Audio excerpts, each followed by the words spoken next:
tini Tripurao missionary Mrs Kokborok Bible translation khwna Rev.Bk Smith ni mangsong Mrs Shirley bo miao sungsar yakarkha bono muito khwlaye जों त्रिपुराओ तंगै विशेष kai chini okra Rev.Bk Bahadur de Burmano Bk Smith ni bihik Mrs Shirley ni kokno संनानि बागै जोंरो कुथुम लायो सर आंनो madam Shirley नि kokno फैसा थाइनै साइ खोनारेनान बागै कयो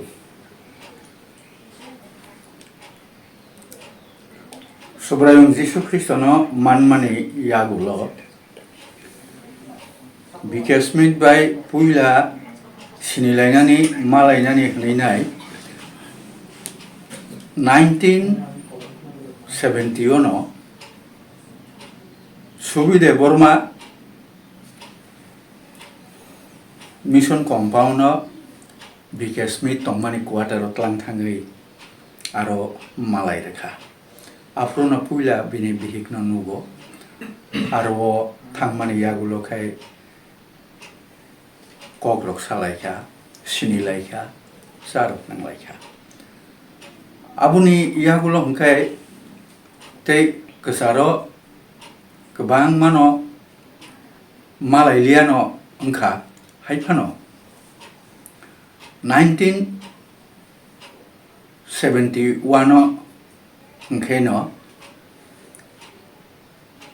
Bk Smith Calcutta tongoi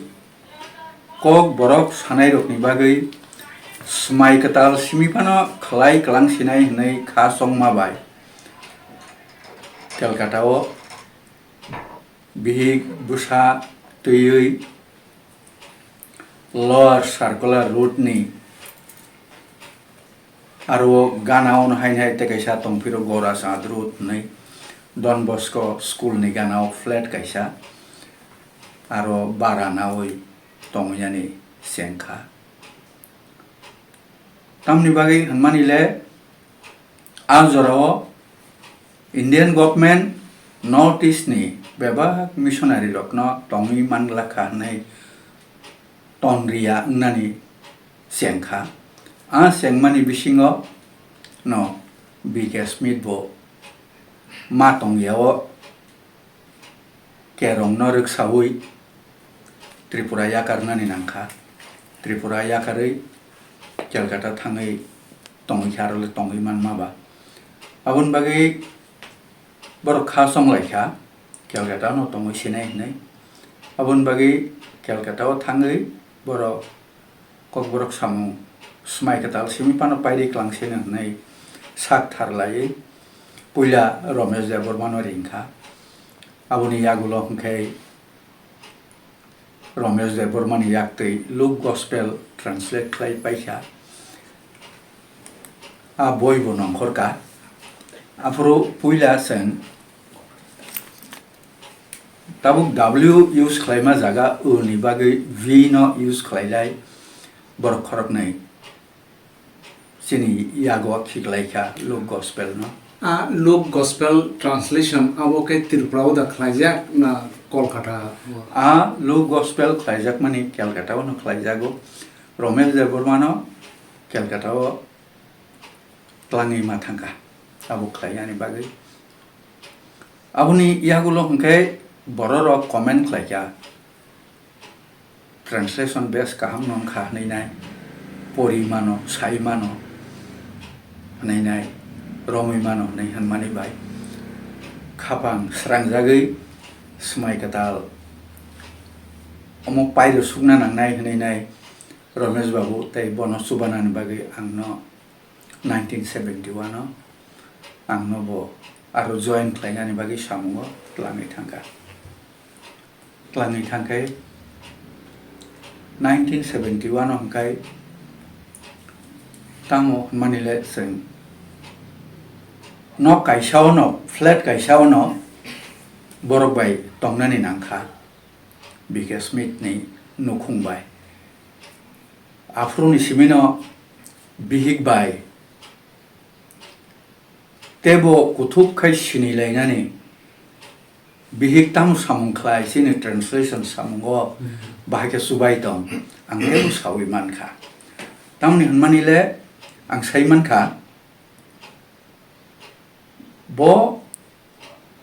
Bk Smith ni Bk Shirley bo stenographer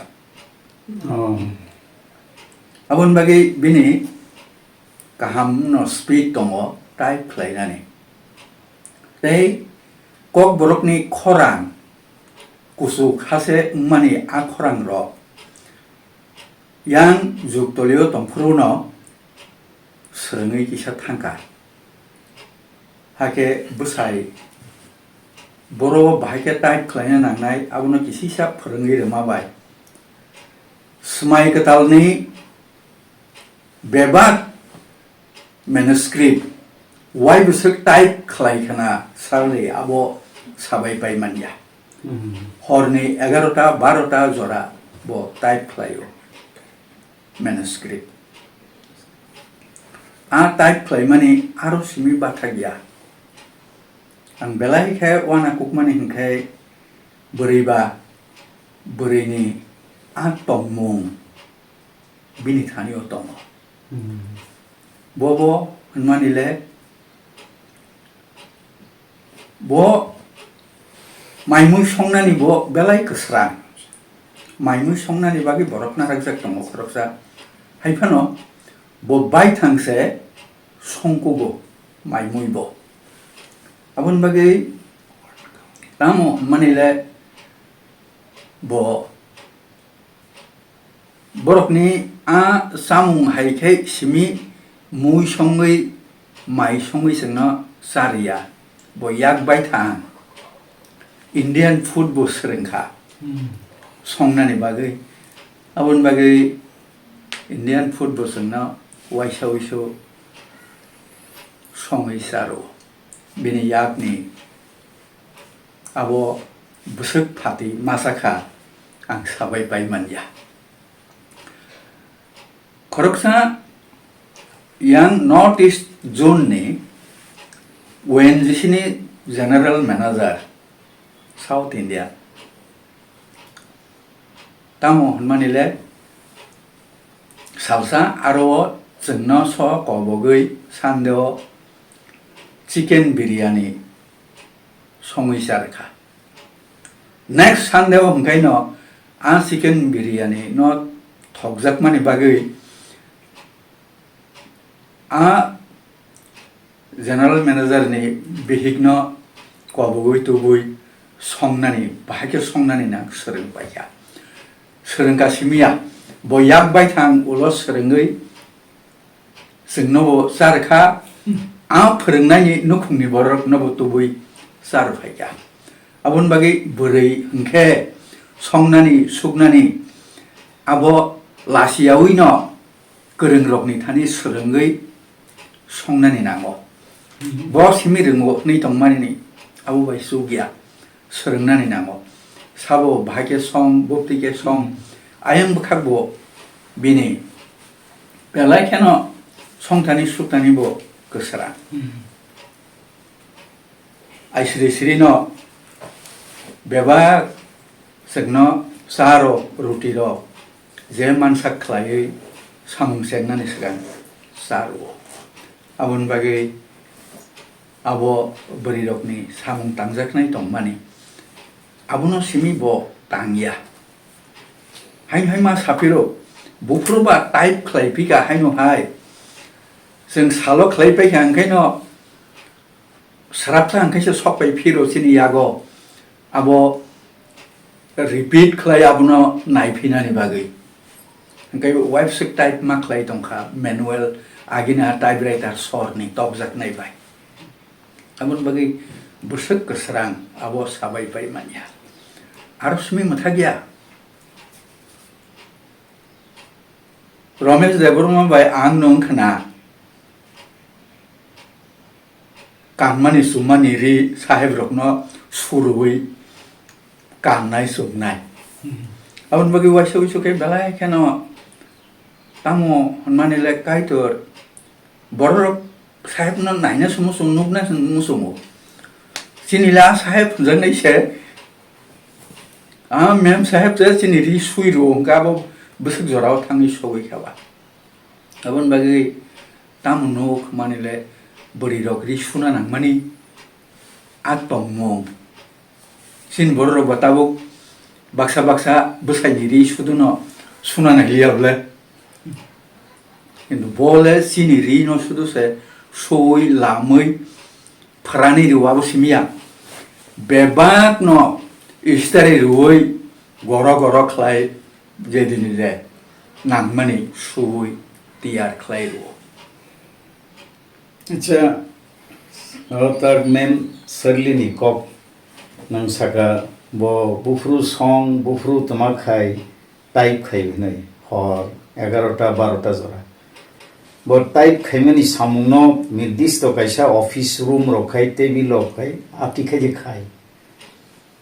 nang to aro tongkhaba bahai nok afro Bini sitting borok ni sleeping room no table kaisa tongo aro typewriter bera jak tongo aro na khlai jao te kaisa leng ya te pot nai belai nangmani sini nukhung ni bagi kaisa kai bobo manle Christian leader of not Timothy no kokton Saitanio Sajakmani hai no gray monai nananai naina ang muitumano omo hai kaisa sande phano Sajakya na Bg Smith ni nukhungo worship pai hangkai no tamo manile girjao borok tal nukhangkai no juda borok nukhangkai no khoroksa khorok nei juda no khaino romoi tui phai deborni samung sari do horo nograi mon nani abun bagai bo amo haike tu mon bagai no an sini India ni juda jaga ni borok simia phatar ni juda podre pod borok bo lower circular baptist church o girja khlainai phainai rokno romoi tui sar phai mani nogo abun bagai Nigeria ni borogro biang ni oro engineering college o medical college o puri tong phainai ro abrok no tubu isar phaimani te Arunachal je jorao sang translation khai tongo a jorao Arunachal o belai ke Christian persecution ngai tongo a jorao Arunachal ni engineering jadopuri engineering college o puri phainai rokno te medical opuri phainai rokno borom tubui maisari do harmani encourage khlai do harmani abro abo pok saknai koknia abon bagi sini Christian leader ro seng besek jora ona phoronglai soronglai tonglai abo wan sok saknai tongo an nograi mon thaniwo borok bukhum nunyo saman khaino samung tangona baksa keno feria belai khatong thokjago nograi man khang kaino bihigbo aprotebo hal ngi tekisa juda khaida sari mano abono nayo te mongsa tamo manile aisri breakfast o sing surilayo common surilayo sarigo hangke haino hai sarikni dinner pai hang kaino haino hai surilai phiro pal khai beba ni bagi kaitorna hambai roi surilayo te Tripura ha te o samungni bagi surilayo o samungni bagi belai khema surima angkha o kokborok khlaithanio kebengmung a kokthayo kebengmung simi phaiya kebengmung tebo tamotong male kebang mas satu ya Kokborok botongo hai pano ang aborokno kholabuin thangsinai ang tini saya dan mane nang khaya sekiri nang tamni bagi kiri nai ba kan translation samgo subai tong asak subai abon bagi ang khub bisi asak sak na ya abon bagi tamo manile kebengmung belai khena o kok setane sole sokoya abon bisingo sungbai sing kebengman to tomon tomo kok thai rok na tui angtagu mutumano kaisa kusu kokthai sen yasaklai malaya jat rokum lai marok tongo abun bagai tamungkha hangmanile kisisa kokwanji sederi habjak kokthai rok abuno ang karnani musumani te kisisa nasingi thano baksa karja gya khaino thangi pekha tabuk tong maro angke srai kokborok khlai subnani musumani aro kisisa ang tabu kisa deraja nobo abuno teilai makhang somlai mani bo tongo Bg Smith bo okrahni bini kok mang senable aburani kok ani kok he bisina na ya abun bagi matung maro bo bisa tongo abun bagi tobo asuk joran miliglai phailai man lai mani abo kaitor ne hamari ang tabu omoni bisingtei tinio jora kahamman kha bai jak jora ono sarlino moito khlainani jora mankha abo ang moito man mahai tabo kathang tongnai rokni bisingo moito mannai asa kabang tongla sini hani borok angle bai thang tong khaba abun bagi ani kha belai ke khamo nang to Kolkata translation ni samungo Smith family o thang tongkha ang khako nang to afru kaijak gesini bo ang tomikha acha abun pora 1972 sang kaijago 1971 kaitangani prashno khai kaijak masakang thangka kaijak pai teisa thangpru khai nini cherai ga sai khafru afro okra angkha okra bolte mark ma acha tagani saimana musumakai jehetu nangaro kaisa family o thang tongo Rev.Bk Smith by Bihik kono krome ba kono samoyo Rev.Bk Smith by Bihik Shirley boto takrikha nini family o tau nini mangsong bai ba nini cherai bai nang to Kolkata saisum se tongiyo yango nogo Bihik busa afru borok nono nini nukhungni byaparo khaba saima ko ba khus khobor namaro gatiro sadu salai sude sum salayo salayo afro antabu mutumano abo Bihik bai busai angno te asuk lai fro salsa samantama gainang to khnan thangnai khna thangkang ke to nene nehik airport jora thaikan ke bahai ke puila malai khang ke bahai lai no nina nang saidama oro Calcutta airport to Bihik bai busai malai fro Bihik no kabak mani Bihik ni wai seben khakla bekreng bai thaka abo hairokla tang thing do nina don't be like that nina abun bagi abo saibo mamani layo okay ke tamu pai tlang nai tamu rok tlang nai nina salai mani layo engkai borok bai nung to tongma ba borok bukhuk ni bisingo ekdom Bihik busai ba huisang ni adan prodan ba borok ni halogrok bahai ni nokmani go borok ne halok abo belai sweet belai khwtwi wonderful belai kaham tamni bagi male khorong nei no abo tamo manile khoroksa te khoroksa no belai ke borong khlai to sarli ke bisibani okra anga busa sa Sajakya busai ni sai bisibani okra abun bagi wasau suka ko sini buskang ono brai yang Bihik busai no Bihik busai no naharde ayang bufayum no mitam khlai tong kwa sabo Romesh babu okay naila nina sida bufayum no ma haike bumung koi yang le busai sala nina engkai ta wasau nang Kolkata ni yang Tripura phaipru rogo tagni ni mang somno orthat tag mark ni amano bono thangi special saidi ba mani ro pai ro ri honi yak tik boro rohria ngia rohoro bos mi rohria agana wa tongnai abo Canada ni te khorok sa pastor to aborok ngkai borok hai preaching li borok ase khlaya Canada ni adol abo menganai group data musido sai mia khub sombok menganai group nengna borok hai mani ro pai mo thawar nai do angno bini yakti khaino tamu mala modu